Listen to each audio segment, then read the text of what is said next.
Good morning, everyone. It's actually afternoon for me. I haven't had lunch yet, but it's technically afternoon, and I'm finally getting started climbing the pulse. And what a day! What a day! Man, we've had issues today morning. Well, I had issues last night too. Last night when I got to West Bank,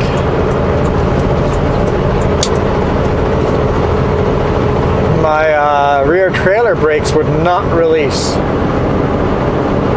Spent some time there. I dumped some, I think it's called methyl hydrate into there and banged on the brakes on the hubs a bit. Hubs, not on the hubs, but on the drums. Brake drums.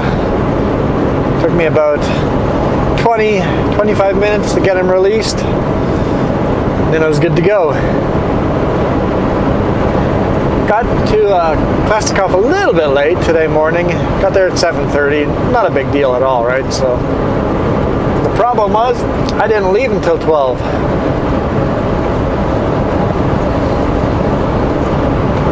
So I pulled in. There was one truck in front of me that pulled in earlier before me. So I just had to wait for him to unload and load. There were some issues with the loads today.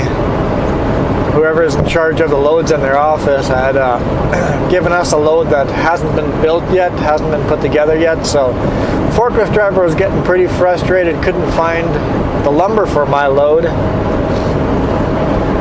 Was frustrated with his office people.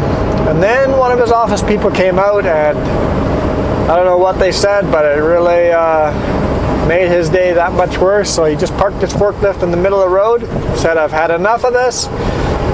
Went into his office, grabbed his lunch, and goes, "I'm going home."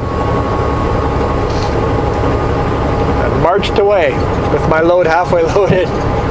I was like, okay, I guess we all have bad days. He's a really, really good he's the best, honestly, the best forklift driver I've had anywhere load or unload me. Really, really, really good guy, but sometimes you've got to deal with a lot of stuff.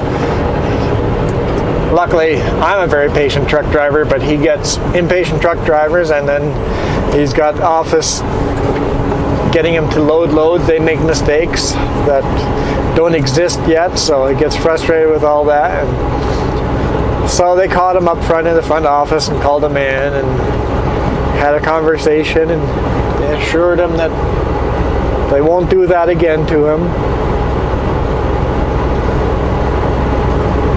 So he came back. As he was coming back, my dispatch called and said, "Are you loaded?" And I'm like, halfway, a little over halfway. He goes, "Darn, we have to unload it. This load cannot be delivered tomorrow morning in Delta."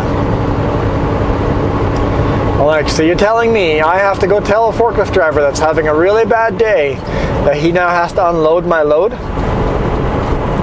Dispatch says he's going to call the forklift driver's boss, and yes, please tell this forklift driver to unload my load. I'm like, well, I'm going to tell him that, but I know the answer is going to be no. So I went and told him, "Hey, bad news. Dispatch wants me to unload. I am going to take the load I have and just loop around and park on the back there while you guys figure this out. I'm not going to tell you to unload it right now. I'll get out of the way so you can start working on the other trucks. And that way, we don't have to unload it unless we really have to unload it. Because the last thing we want to do is unload it and they figure it out and then reload the thing, right?" So I parked there. And eventually they did figure it out and loaded me. Didn't have to unload me, just finished loading me. It's like, yes, we're good to go, but I'm no longer delivering to Delta. Now I'm delivering this load to New Westminster, and they will then have a different truck pick it up in New Westminster and deliver to Delta when Delta can take it. Like, okay, got a plan. Loaded. Other guy scans in all the paperwork, and the printer won't work. It's like, okay, you can't print my bill of lading. Well, I need a bill of lading. Can't go drive down the road without a bill of lading. It's like, can you email it to me? Yes, we can. Nope, computer's not letting on. So it's not a printing issue. It's a access to the bill of lading issue on the computer.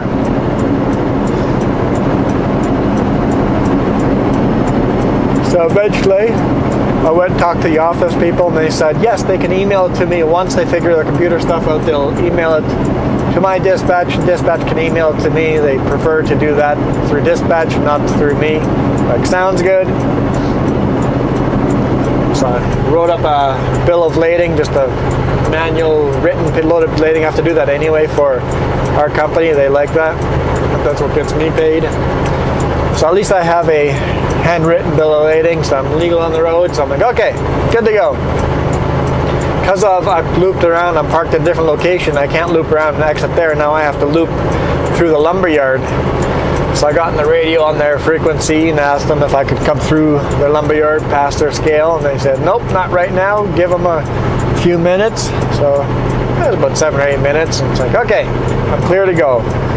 So I went through the lumber mill part of it, the lumberyard, went on the highway, and as I pull onto the highway, I see someone running out by the lumberyard there onto the road waving. It's like, I think that's the forklift driver. So I pulled over. They finally got the paperwork to print, printed it out, and was giving it to me on the highway. I'm like, sweet, thank you.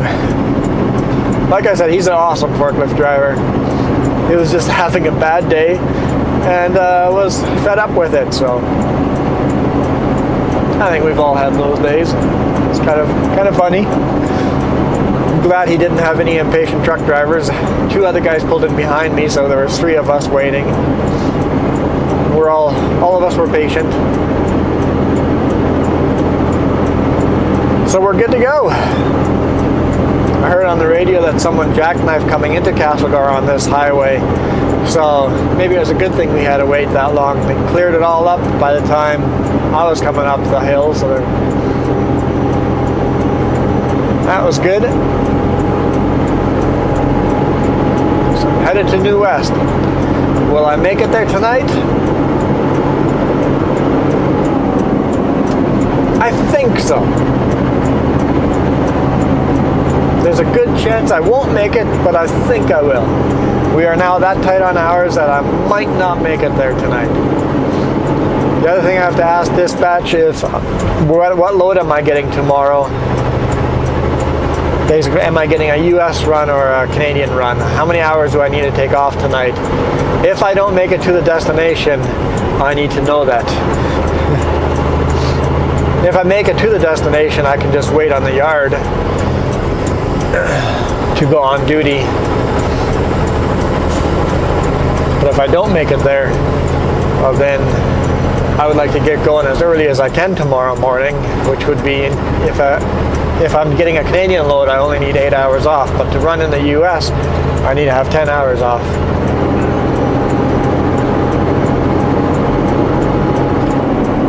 So if I get a US run, I'll get an additional 2 hours of sleep. I'm not going to sleep the 2 hours anyway. I just have to sit there bored for an extra 2 hours. But the laws are laws. We got to follow them.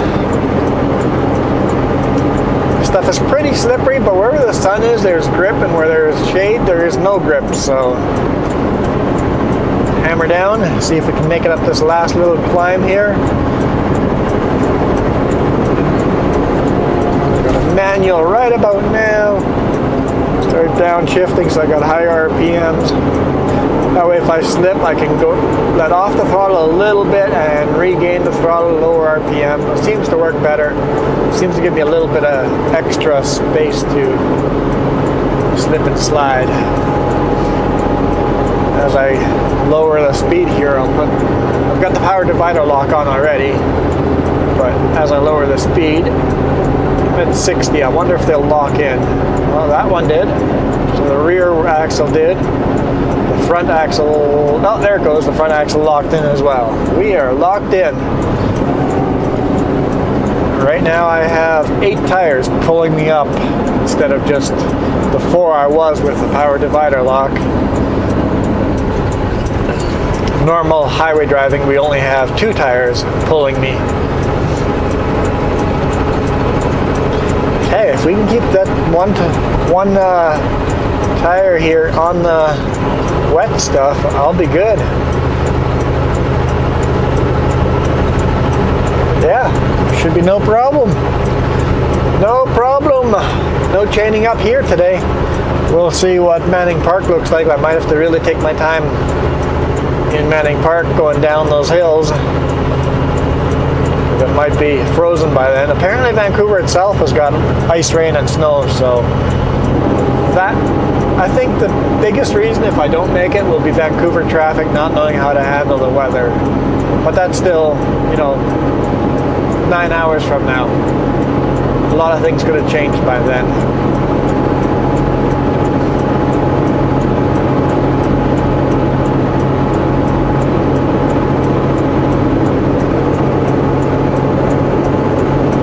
And sorry guys, I'm doing a lot of driving into the sun video here, but the rest of the day is going to be driving into the sun, so I'm like, well, might as well shoot a video now. And I got quite a bit of snow up here on Bolton. Quite a bit of snow. So yeah, it's been an interesting day. I've just started. Been a lot of sitting around.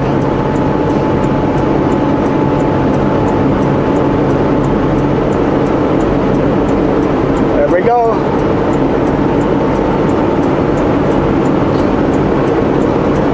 We've made it to the summit.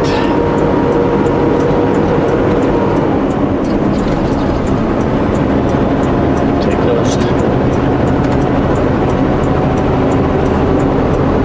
those diff locks back off. One of them's off. Just gonna let off the throttle and put the throttle back in to see if I can release the pressure on the diff lock so it unlocks all the way. There we go, unlocked. I'd like to get them unlocked before I come through this corner. It's a fairly high-speed corner, and the last thing I need is the truck not wanting to turn around this corner. Slippery, higher speed, downhill. It'd be good to be able to turn.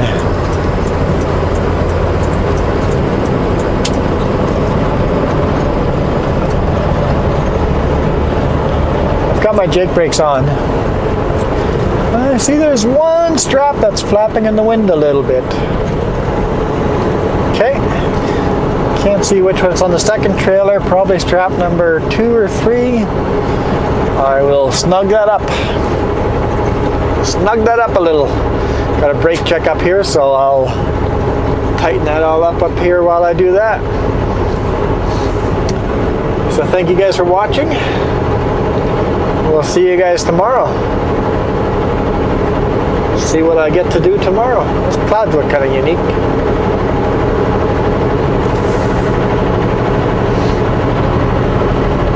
It's a great week. Great day anyway. I don't know. Even with problems like that, I just enjoy life. Life is better that way if you enjoy it.